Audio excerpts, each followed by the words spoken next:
All right. Good day, everybody. It is Tuesday, April the 26th, 2022. And this headline hits with LW is brought to you by Frank's Speech and My Pillow. You guys can save up to 66% on mypillow.com by using code LWN. Thanks for your support, folks. I really appreciate it. All right, let's hit the first headline. This is big in the news right now. We've been talking about it for the last, almost 2 weeks. I guess it was official last night and they're moving forward with it. So Elon wins. Twitter to be sold to Elon Musk. Um, After 2 weeks of battling against opposition from the platform's board members, self declared free speech, Elon Musk, the CEO of Tesla and SpaceX, currently the richest man in the world, has succeeded in his bid to buy Twitter. In a press release, the Twitter board announced that they would reach an agreement with the multi billionaire to sell 100% of the company at Musk's original price, which was $54.20 per share. Man, if you have shares in Twitter right now, you're making money. So Musk had slowly acquired shares of Twitter in the first quarter, becoming the company's largest shareholder at the end of March. His highly publicized campaign to take the company private kicked off 12 days ago, and he offered to buy 100% of the publicly traded company. The purpose of the prospect of self declared free speech taking over the company has led to an outrage with the platform's progressive users, as well as Jeff Bezos owned Washington Post. So, this article talks about how he's wanting to take it private and how he's wanting to bring back free speech.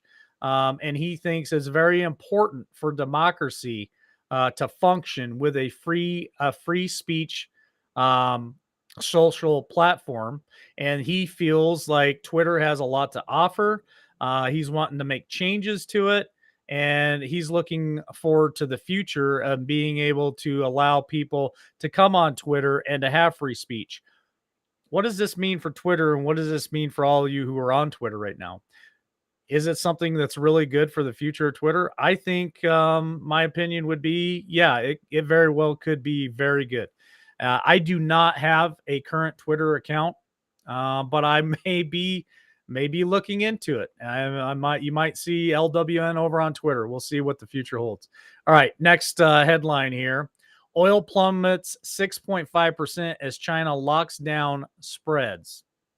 So remember, I talked about, I think it was Shanghai a few weeks ago, where they locked down. Well, actually, is going on a fourth week right now. They locked down 26 million people, and the government told them you cannot and will not come out of your house. Now they let people out for scarce necessities, going to the grocery store, but people were in outrage in China because they couldn't even get those necessities from the grocery store. So here comes further lockdowns. Oil futures plummeted nearly 6.5% on Monday as traders assessed the impact of the anti sickness lockdowns in China. The price of West Texas intermediate crude futures and the U.S. benchmark dropped 6.5% to 95.38 cents a barrel. Brent crude, the global benchmark, fell by 6.4% to 99.76 a barrel on Monday. Stocks were down sharply in China on Monday, and Shanghai composed index fell 5.13%. Hong Kong's Shang Seng index was down by 3.7%. The NASDAQ down. A lot of things have declined because of the lockdowns in China. So, where does that leave the Chinese people? Well, here's the next headline. China sparks panic, teases Beijing sickness lockdown. So Beijing was where they just held the Winter Olympics. There were no not lockdowns. They said they had everything under control. But Shanghai, 26 million people were locked down. in their homes. So China now launched a series of massive sickness tests in Beijing on Monday, sparking panic among residents who fear a brutal Shanghai style lockdown could be next at the capital city. Chinese state media appears to be preparing the public for such a fate, even as Shanghai's lockdown grinds into its fourth week with no end in sight. So Shanghai is going on 4 weeks, and Beijing is getting ready for a lockdown. So the district of Beijing announced its 3.5 million residents will be required to undergo acid testing on Monday, Wednesday, and Friday after, listen to this, supposedly detecting 26, not 2,600, not 26,000, not 26 million, but 26 sickness infections over the weekend. Yeah, that should make you stop and think for just a minute. 26 detections, and they're going to lock down 3.5 million people. Let's hit the next headline. Let's talk about Dr. Oz. He's been in the news lately as well. He's running as a Republican for the Senate in Pennsylvania. Now, he's been blasted quite a bit in their first debate. Oz slammed for past comments on transgenderism, China, abortion during the PA state debate, Senate debate. So Dr. Oz was slammed for his past comments promoting transgenderism, praising China's sickness response, and questioning pro-life legislation during the first Pennsylvania Republican U.S. Senate debate. Now, they beat him up pretty good. I listened to the videos.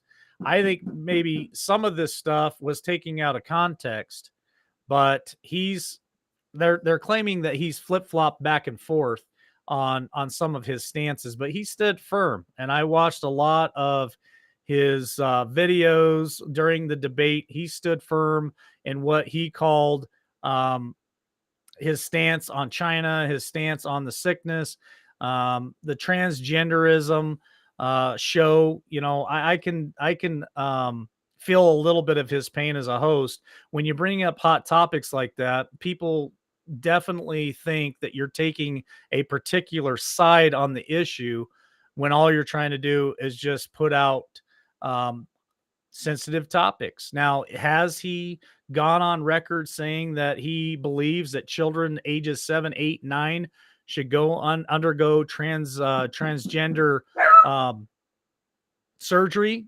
I haven't watched the video, so I can't comment on it. All I know is that he made comment that men should not compete in women's sports. So let's hit the next headline. This is very concerning. It talks about Google and Google emails. So Ronna McDaniel and Senator Rick Scott, Representative Todd Emmer, Google's emails suppression, latest example of big tech overreach. As alarming study released last month showed that Google's Gmail marks Republican campaign emails as spam 8.5 times more often than it does Democrat campaign emails. This bias has led to potentially hundreds of millions of fundraising losses for Republican candidates. The reason why I brought this up was, as a conservative myself, we all know that we're censored, we're suppressed, shadow banned. And here are some of the numbers right here that they put out, that this is what Google, this is what Facebook, this is what YouTube, all of them are doing to the conservative voice. While it's no big secret that big tech has suppressed conservative voices for years, this outrageous partisan assault on free speech is yet another wake-up call for all Americans. If they can do this to the Republican candidates running for office, they can do it to you. The study findings are shocking. Google has 68% of the emails for the Republican candidates are flagged as spam virus, just 8% for Democrats. This means only 32% of the GOP emails are effectively delivered. Big tech is actively giving Democrat candidates a massive fundraising advantage over Republican candidates. With an email keychain for raising money and securing votes, this could have a disastrous impact in deciding election outcomes. For example, in Arizona, the RNC has sent over 490 emails, and if 68% of these are marked as spam, only 330,000 voters won't see the Republican appeal. So, again, free speech, censorship, big tech, it's not good, folks. All right, next headline. Let's talk about you know who, my favorite guy. Trump appointed judge announces he will block Biden from ending Title 42 on border. Now, we talked about this a little bit last night on the big show.